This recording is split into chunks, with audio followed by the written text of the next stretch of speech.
Assalamualaikum anak-anak, hari ini kita akan belajar Al-Quran Hadis. Materi kita memahami arti dan isi kandungan Quran Surah Al-Asr.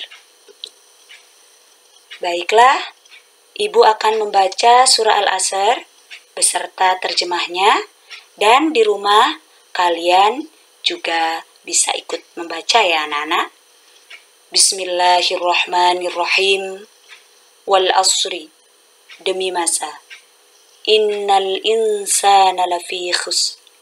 Sesungguhnya manusia itu benar-benar dalam kerugian.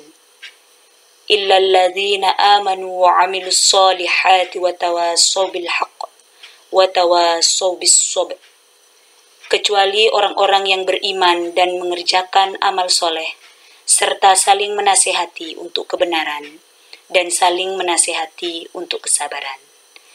Itu adalah terjemah dari surah Al-Asr. Selanjutnya, setelah kita membaca bersama surah Al-Asr dan terjemahnya, kita akan mengidentifikasi surah Al-Asr. Surah Al-Asr artinya masa atau waktu. Ayat dari surah Al-Asr terdiri dari 3 ayat.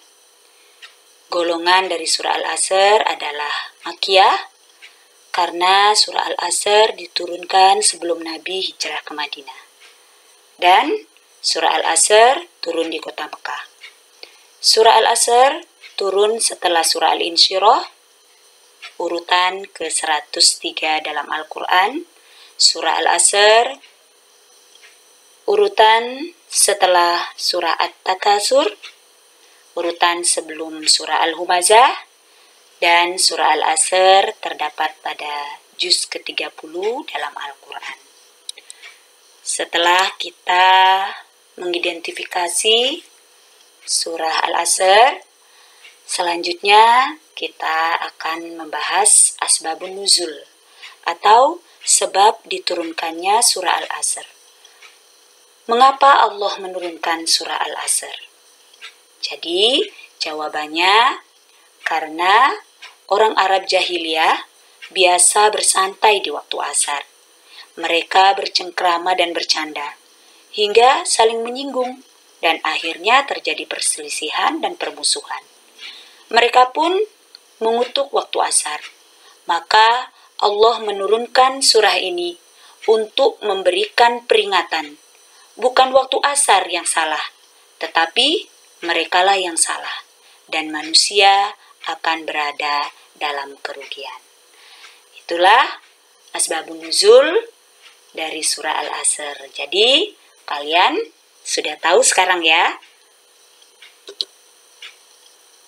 Setelah kita membahas asbabun nuzul dari surah Al-Asr, materi kita yang terakhir adalah isi kandungan dari surah Al-Asr.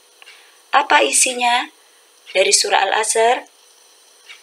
Ya, surah Al-Asr berisi tentang perintah Allah agar kita memanfaatkan waktu sebaik-baiknya. Untuk apa? Untuk berbuat amal soleh atau amal yang baik untuk diri sendiri maupun untuk orang lain. Demikian yang dapat Ibu sampaikan. Semoga kalian bisa memahami materi tentang surah Al-Asr, dan yang terpenting, semoga kita dapat mengamalkan perintah Allah yang terdapat dalam surah Al-Asr. Tetap semangat anak-anakku dan selamat belajar. Ibu akhiri, wassalamualaikum warahmatullahi wabarakatuh.